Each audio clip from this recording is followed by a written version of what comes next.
Nice to see you again. Excellent. So now we are passing by Varadero street. Actually, Malecon Street. Malecon is one of the famous streets in Cuba. And here we have to the right side the Malecon. Actually, it's a sea wall from Cuba. He had that house and many other ones in the area.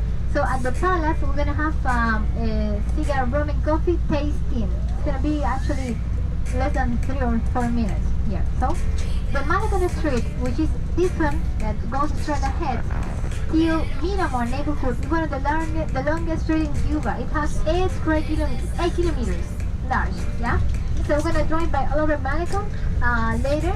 And also across the bay we have the Cabin Fortress. The one we have to the right side, it has 700-meter large. And also one of the Caribbean islands. One of the most popular stops in all of the areas. People wanted to visit Cuba a lot. They're looking forward to visit our country, and we have a lot of things in common. Actually, the music, the people, there is a lot of things to do with the culture. Now we're going to visit the Handicraft Palace, and actually it is just this right ahead. We can find one of the famous Cuban restaurants, the Cuban Coin. Also close by we have many other ones in the area. At the Cathedral you might find the best Cuban restaurants in that area. Cuban Coin, Bodeguita del Medio Bar, the famous Hemingway bar, and Mrs. Eutimia, which is TripAdvisor, the best Cuban restaurant, and there are many other ones in the area, okay? So there is something that never fails. If you see a restaurant empty, nobody in there, probably it's gonna be not a good restaurant. And if you see the restaurant full, crowded, full of people, you probably will consider that restaurant really good, really something. Okay, so Lolita is regular. It's an stay-down restaurant. It's at the end of Bishop Street. There are many other ones better than that one, and really close here at the historical center of Cuba. And they have all kind of food, even seafood, international Cuban food, and many other ones in the area. So this street, the name is Malecon Street. Now we're going to pass by different areas located at the same location here that belong to downtown Havana, right? So in here we have Malecon Street, and straight ahead we're going to find Spain. Yeah, some of those are accepted, and other ones are refused. There's a high percent of people that they are refused in Cuba for having a visa, and they continue. So in this street we have Promenade Street. Promenade is a beautiful street that trying to imitate Las Ramblas from Barcelona. Yeah, from Barcelona. I've been there 2017, and it's a beautiful location in Spain. It's a really nice area. And they try to imitate also some of the different palaces and buildings. They used to belong to countries and towns too. Also close by we have the building with the black wall over there is a new brand hotel, Paca Hotel. That will be different version here. There's a train station here, the railroad.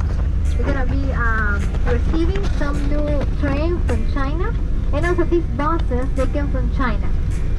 China is one of the biggest providers of transportation minimum here, okay? And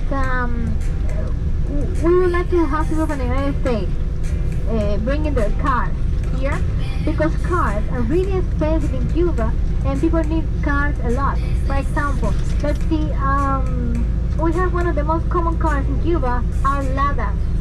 Lada is a Russian car that was brought since 1991 to 1991 and 1992. So let's see, we have a Lada, and we have Ladas everywhere. We have, let's see, this white car to the left side is a Lada. That one over there.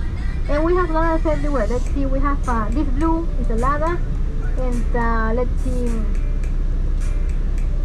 the red car, actually the red is not a Lada, it's similar.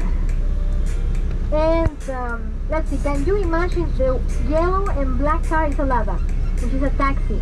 Can you imagine how much costs a Lada from Cuba? No? Try to guess. Actually, there are Cubans nowadays. Russian Cuban cars. Big, how much? 5,000? Like a 4 times 5,000. Between 25,000 and 30,000 euros for that old car from 1992. Without, not air, I mean, to buy it today, yeah. You can find some information on there is different websites. One of those the name is Rebolico, something like that. And there are many of these websites related with selling things and stuff from Cuba. And the price nowadays is gonna be between 27,000 and 30,000 euros for that old car without not air conditioner. So imagine. Also ridiculous price. Usually people they used to take buses, but buses are not regulars.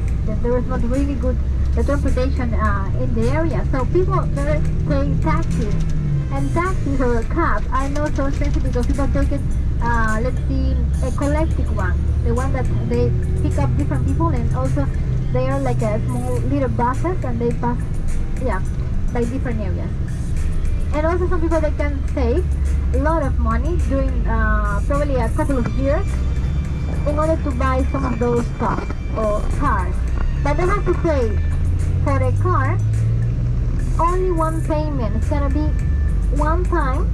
They have to pay the total amount of the price in one payment. It's gonna be there is not let's see financing for the bank.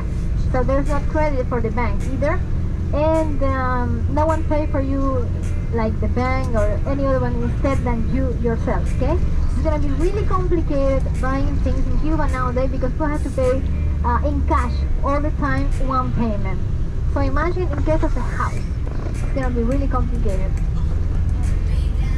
So we are really close to the factory of rum, but actually it is like a rum museum nowadays because the rum that they have nowadays is gonna be bringing from Santa Cruz del Norte. It is a location at the north side of Cuba, in another area that it is Santiago de Cuba. Actually, the easternmost province of Cuba, Santiago de Cuba. The easternmost province of Cuba, named like that, and they put the name to Bacardi rum, to that rum of Cuba, because Bacardi, they were owning one of those rum in the area and they left. Bacardi, they own actually a factory, a building, and different stuff in Cuba, but after 1959 they left the country because they were afraid to lose everything here. And some of the people also they left, they leave Cuba, and in that way they avoid taxes and different things. And also they left in here in case of the Bacardi, the rum, the barrel full of rum in here that they baptized with the name of Santiago de Cuba later. So we can find the same rum quality with the name of Santiago de Cuba. And also in this store, which is actually one of the best ones for buying some of those stuff, and also cigars from Cuba, you can have also the cojivas in there, okay? Cojivas, Monte Cristos, Rum and Juliet, they are more or less the same price. Except that the cruise formula that they have on the store there, it is a little bit more expensive than the other ones in here on the local side. So in this one at the factories like this one, that they're trying to imitate the Cuban factory. Yeah, and in here we have also a tasting of liquors. It's gonna be sweet liquors and Cuban rum. In case you want to try another coffee, you can also try this kind of. They have a flame coffee. They're gonna do coffee using a flame, and they're gonna do also a show with that. Some of you, anyone, you can try that coffee, and the other ones they can make pictures and photos. Okay.